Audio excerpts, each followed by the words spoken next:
I'm not going to explain all these. I'm just going to go through a couple of them that I selected here. Number 2, twice A increased by the cube of A equals B. So what does twice A actually mean? What does twice A mean?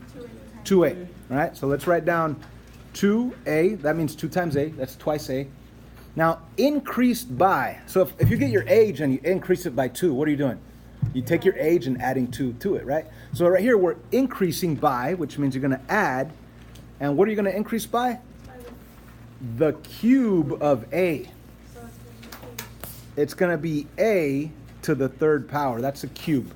The word square implies a 2nd power. The word cube implies a 3rd power, in case you didn't know. Okay. And then at the very end, it says equals B. So that's what we're going to write. We're going to write down equals B. And we're not even asked to solve here. That's our answer. Okay, we're going to start solving the second half of class right now. Let's jump to number 3. It says 7 less than the sum. Well, let's first start out with 7. Let's first start out with 7 less than. Now, what does that mean? Let's think about this. Does it mean 7 take away something, or does it mean something take away 7? The word than implies a switch. You guys remember that? The word than implies a switch. So if I say, what's 7 less than your age? You're not going to say 7 take away your age. You're going to say your age take away 7. So 7 less than implies a minus 7 at the very end. But the question is, what goes in front right here? Well, let's take a look at what's in front. It's the sum of P and T. That's what goes in front.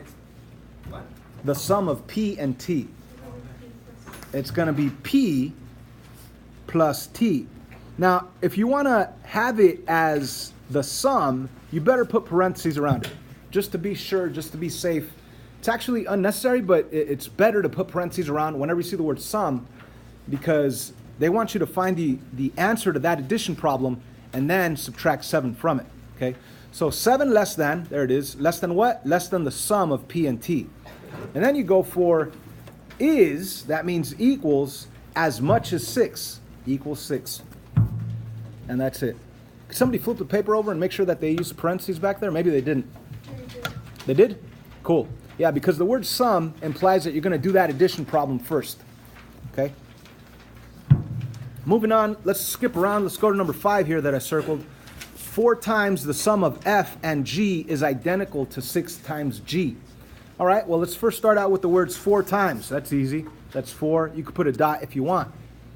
Now, 4 times what? It's 4 times the sum of F and G.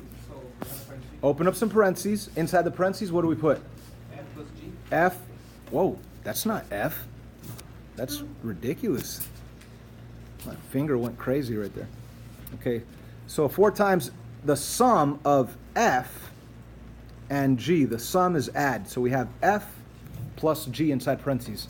And then it says is, which means equals or identical to, that also means equal, to 6 times G. 6G. You don't even, I mean, you could put the dot between it if you want, but you don't have to.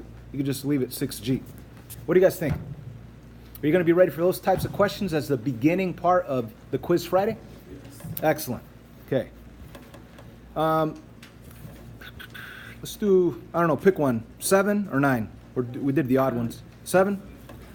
Okay, it says, translate each sentence into a formula. Okay, the area A, so let's just write down A, of a square is, that means equals, A equals the length of a side 1 squared. Okay, this is really messed up. So let's do this. Just to make this a little bit nicer, let's, whatever the heck this is, it looks like a 1. Let's just replace that with the letter S, with the variable S.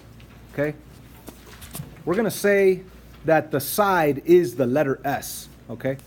So the area A of a square is the length of a side S squared. So I hope that makes sense. What it means is if you did have a square, and let's say your side was actually 2, then the area would be 2 times 2, which would be 4. Anyway, I don't think I want to put that one on the quiz. Let's just jump to something that might be on the quiz, something like translating each equation into a sentence. So here we go. We have an equation right here, and we need to turn it into a sentence. So anybody, ideas how to start this thing? What do I write? Yes, so we're going to start 1/2 times the sum of f and y. And then you could say equals, you could say is, or is equal to, or is exactly the same as, or is identical. All those different words mean equal. I'll just put equals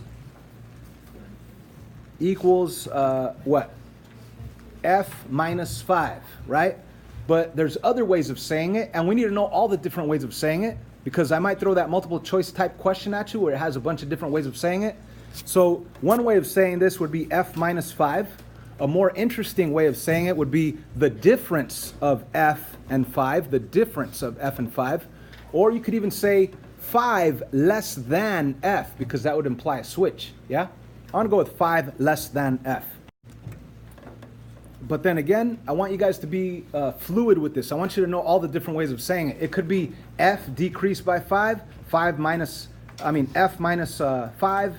It could be F decrease. Wait, what did I say? You guys know what I'm saying, right? There's a bunch of different ways of saying it. Okay. Funny. So that's it. This will be uploaded. Hopefully you guys watch this, because this worksheet will be on the Quiz Friday, the first part of the Quiz Friday.